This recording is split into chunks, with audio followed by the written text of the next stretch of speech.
Hi everyone, my name is Arta and I'm a private tutor specializing in early childhood education with a focus on numeracy and literacy.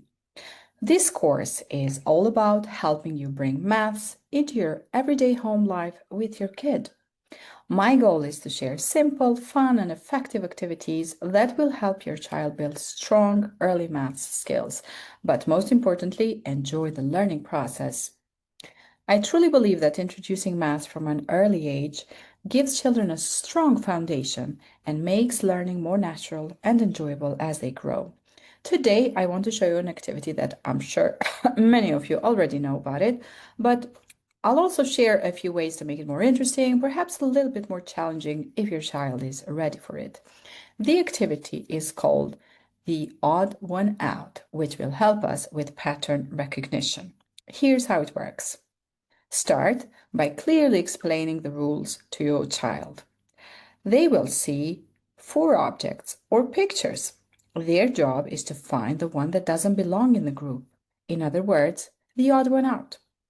This simple game is fantastic for developing reasoning skills, vocabulary, and early categorizing abilities.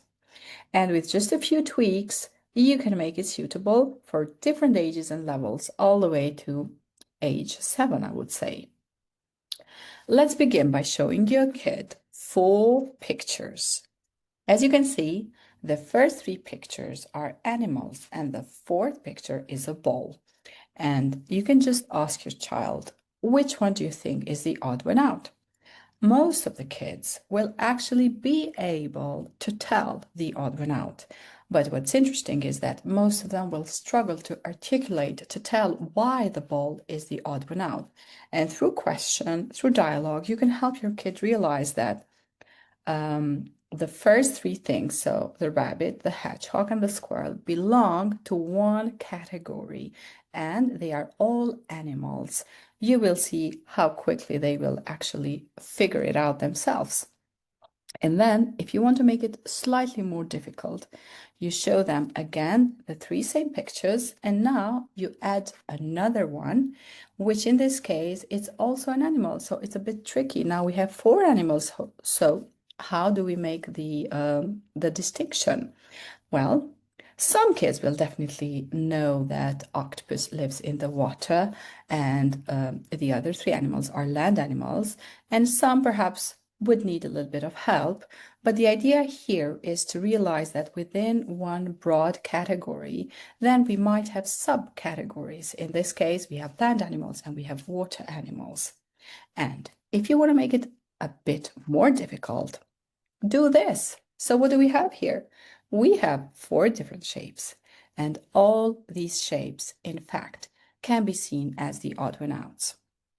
When you ask your kid, though, they will all pick a different odd one. For example, my son picked this one because it has a hole in it, like clearly to him, this was the odd one out. But then another kid that I work with picked the green one, which to him it was clearly the odd one because it is green, it is not red.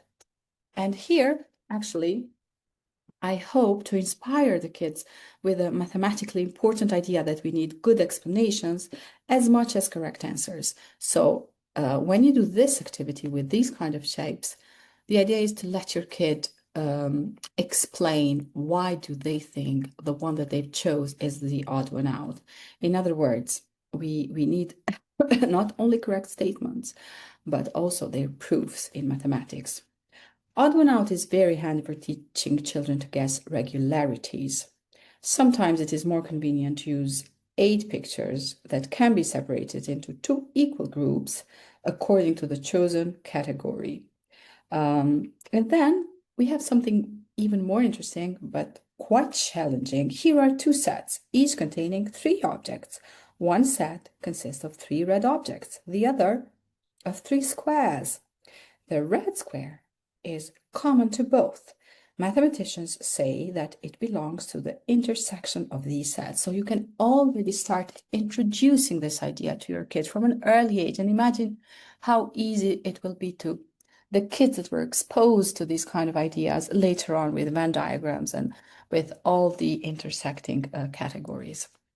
So I hope you enjoyed this activity, and feel free to make it even more difficult. I'll make another video how you can make it even more difficult. And if you see that your child is ready for more challenging stuff, check out my other videos. Thank you so much.